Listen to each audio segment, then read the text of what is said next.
Growing up, obviously, I love exploring the worlds of games. Anyone who watched my Pixel Portal series would know that right away. These worlds were like my stomping grounds, and I tried to figure out different glitches and get into new areas and all sorts of things. A big part of this was trying to understand how these digital worlds worked. How were they set up?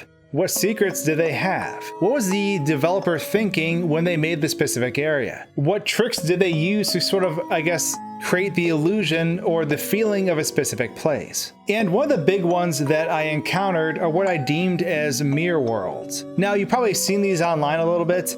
Mirror worlds are specifically areas in games that are created in reflections. So for example, you have a puddle on the ground or a giant lake or a giant shiny surface, and you look into it and you see a giant reflection below. So if you were in a giant room with lots of intricate designs, you would see that same room below you just reflected on the surface of the water or whatever shiny surface you're looking at. And these mirror worlds, these worlds within reflections, exist in a lot of games. In this video, a little bit later on, we'll be covering 3 in total: Windwaker, Resident Evil 4, and Super Mario Galaxy. But before we talk about mirror worlds, first we need to talk about parallel universes. Now, parallel universes and mirror worlds are entirely different things. They are not the same at all. A parallel universe would be a duplication of the area you're in, far out of bounds or at the edges of the game, typically in a way where it's just a duplication of the game's collision. It often doesn't have textures and things like that, and if you explore them long enough, typically you can discover a way to crash the game pretty easily. Pancake 2012's video, which apparently is what his name translated to, I looked it up after the last video I made, obviously documented this process very well in Super Mario 64. He talked about parallel universes and how you access them.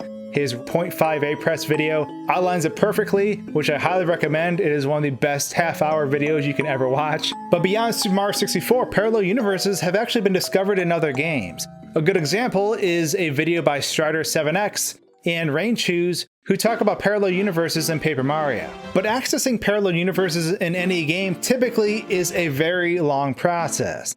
Tons of hours, lots of distance travel, and precise movements. So now that that's out of the way, mirror worlds are entirely different. So what a mirror world typically is a developer has a really beautiful room they're working with that they want a dynamic water effect on, or some sort of reflection effect. So what they do is they have this, obviously the giant room, and what they do is they invert it upside down underneath the map, and it acts as a reflection. So what you're doing is when you're looking through this water, you're actually looking at the same map, just flips upside down. And the reason why they do this is so that it can save processing power. Because if you have the reflecting surface, whether it be a mirror or water in particular, it would be very, very intense if you actually try to reflect that room onto that surface, especially for console games that are operating on limited processing power. So because the game wouldn't be able to render it out effectively, or really even accurately, this is the next best way to get that same visual effect. But as a kid who often explored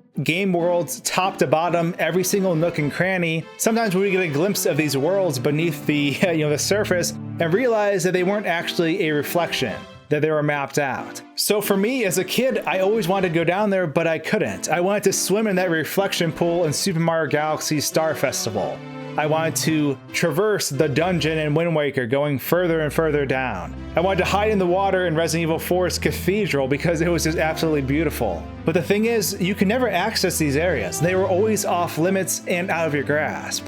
And back then, we didn't have the luxury of booting up a free cam in an emulator, using a fly cam to fly around and look at things from different angles, check out all the areas we always wanted to, but never could. But I want to talk about the days when we didn't really have fly cams at our fingertips. These games were new, and we only had the resources we had to explore them. So let's talk exactly about that. Let's take a nostalgic trip to the past and talk about accessing mirror worlds before modern emulation was a thing.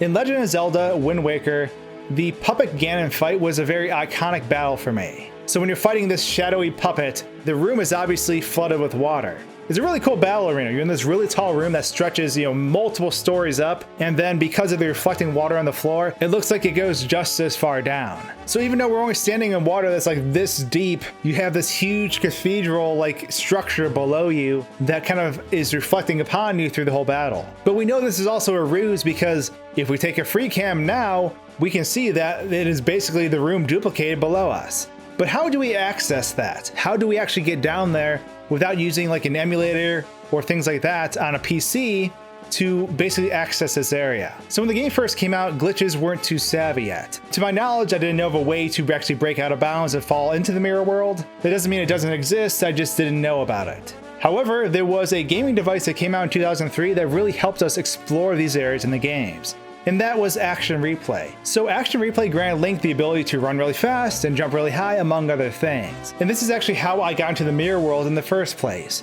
No, I didn't have like a teleporter or anything like that, but I discovered a way in which I could actually use the combination of cheats on Action Replay to get inside of the mirror world in a way where I didn't die. Because that's the thing too, oftentimes mirror worlds occur out of bounds, or past death barriers, or really near death barriers, so going down there would actually just kill you. So for those who watch my second channel, you've probably watched me do a lot of funny things in Windwaker, from duplicating items above my head, to climbing a ladder, tens of thousands of feet into the air.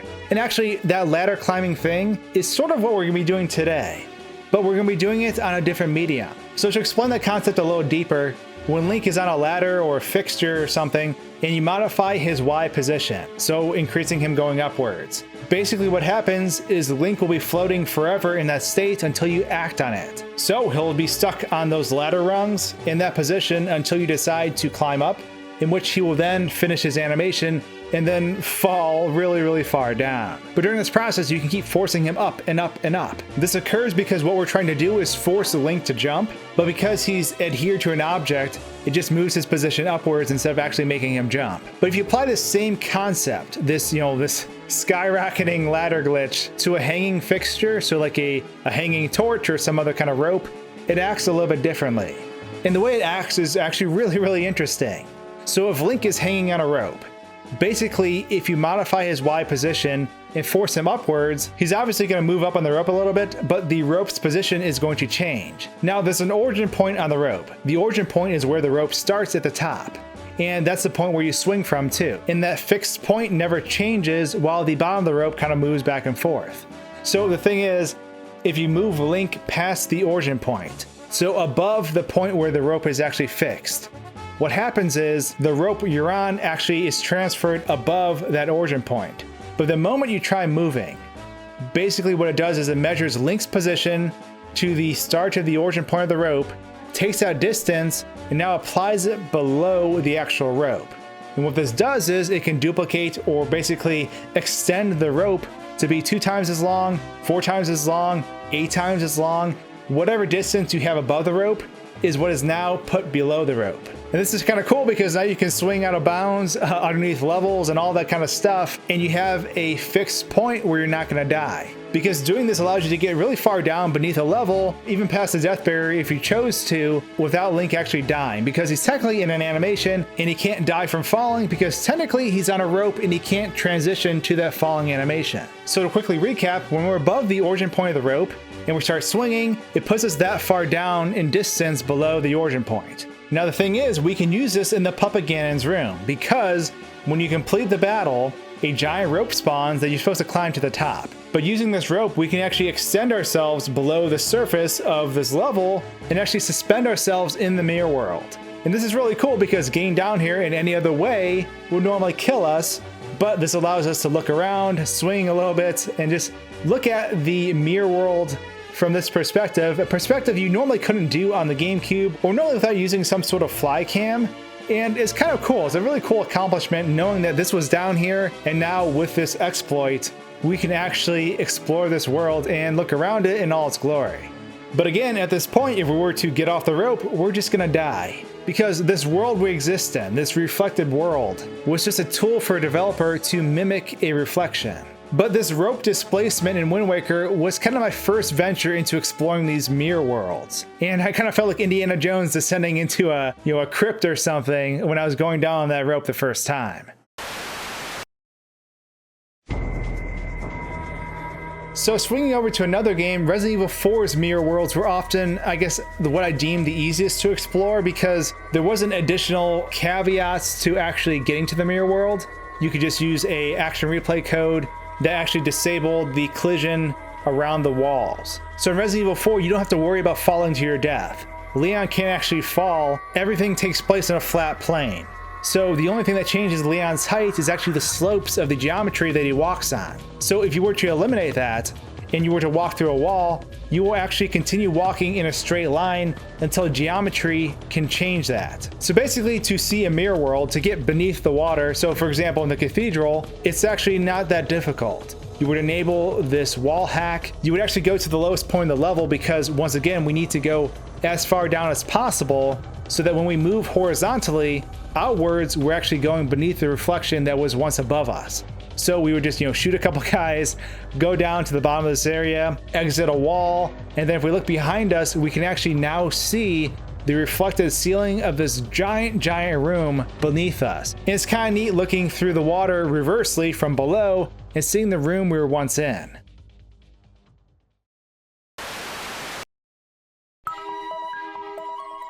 But one of my favorite mirror worlds out of really all the ones I've encountered is of course Super Mario Galaxy. The Star Festival to be precise. So when you're going through this area initially, and even at the end of the game, when you collect all the different stars with both characters, the reflection on the water beneath the warship and next to the castle is absolutely amazing. I always wanted to jump into it and swim around, but of course there are giant walls all around this area. And because of these giant walls, you really can't do anything except follow the path that you were told. However, Action Replay didn't work on the Wii, or at least the earlier version didn't. But if you installed Gecko, the Gecko OS in the platform, you could utilize Gecko codes in a very similar fashion to Action Replay that would allow you to bypass these barriers. So in Super Mario Galaxy, in the observatory, there is a flying ability that's granted towards the end of the game. And really, anytime Mario or Luigi uses the spin ability while in the air, they take flight and they can fly wherever they want. Now normally this is locked down to the observatory. But using these Gecko codes, we can enable this flying hack basically anywhere we want. So using Gecko, we can enable a flying hack and fly over these giant walls and basically give us that flying ability at the Star Festival so we can actually fly beneath the surface of the water and see what's really down there. And when you see it, it's really just, again, a reflection of the world. What's interesting is the surface of the water obviously can't be interacted with. It's, you can't swim in it, but if you didn't have this flying ability, you would just fall to your death and then spawn back at the beginning of the level. But this allows us to basically hang in stasis and basically hover there and look around and see the world that we couldn't see before. So using these methodologies allowed me to explore these reflected worlds in gaming that I didn't have access to before. Now obviously today you can just boot up a free cam in an emulator and fly over and see whatever you want. But going back to 2003, 2004, in that era of gaming, before emulation was as accessible as it is today, and really even before these tools came out and were more mainstream, this was the way you could get to these areas. You had to use these unorthodox methods to get to these mirror worlds, and it was always different per game. Using these external devices and these software boot ups is something I'm never going to forget from my childhood, because exploring at that level was something I absolutely loved. So if you have any experiences of your own, any stories about trying to access areas in games, whether it be mirror worlds or other places, please share them in the comments below because I would absolutely love to hear them. And with that, thanks for tuning in to this reflection on Reflections. If you like this video, I highly recommend checking out my Luigi's Mansion video about overloading the game and generating black holes within its walls. Also, my Nintendo 64 Mystery Series has your name on it too, so certainly check it out. Anyways, thanks for watching guys and gals, and until my next video, cheers.